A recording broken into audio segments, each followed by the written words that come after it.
Tere!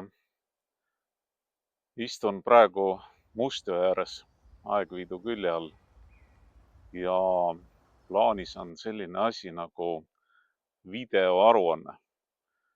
Kuna ma saan homme 53-aastaseks ja siis mõtlesin, et teen oma elust hetkel ühe videoaruande, sellepärast et aeg-ajalt sõpradega kohtudes, keda pole ammu näinud, küsivad nad ikka, et kus sa siis õigupoolest elad ja millega sa tegeled ja, ja tõele au andes, ega neid tegevusi ongi päris palju ja elan ka kahes kohas, võiks nii öelda.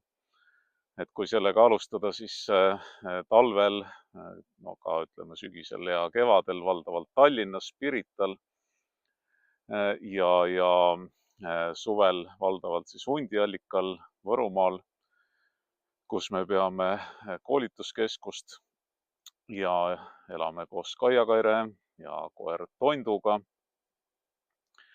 Nii et ei ela ühes kohas kogu aeg. Tallinnas ja Võrumaal. Need on ikkagi kaks peamist kohta. Aga jaa, et mida ma siis teen ja neid tegevusi on tõesti terve hulk. Ja ma olen mõnikord olen mõelnud, et peaks fokusseerima oma tegevusi ja keskenduma ühele asjale, nagu öeldakse. Aga siis teisalt jällegi mulle tundub, et see ongi minu olemuses, et ma peangi tegelema mitmete asjadega korraga. Ja samal ajal minu jaoks vähemalt on nendes tegemistes kõikides selline ühine suund.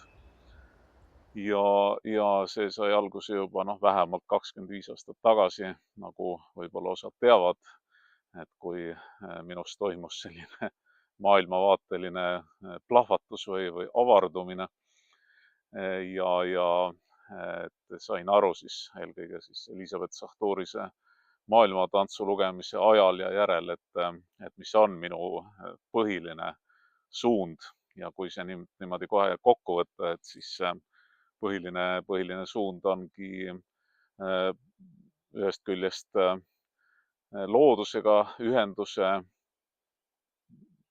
kõigepealt iseendas loomine, süvendamine ja kommunikeerimine, et me olemegi kõik seotud ja seda ei pea pikalt siin rääkima, et milline see tänase maailma seis on ja et kas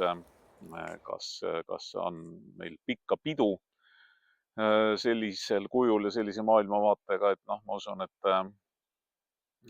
kes sa praegu vaatad, et siis sa vähemalt võib-olla ei ole kaljukindel selles, et see praegune maailmavaade ja eluviis viib meid sõna otseses mõttes, ma ei tea, edasi.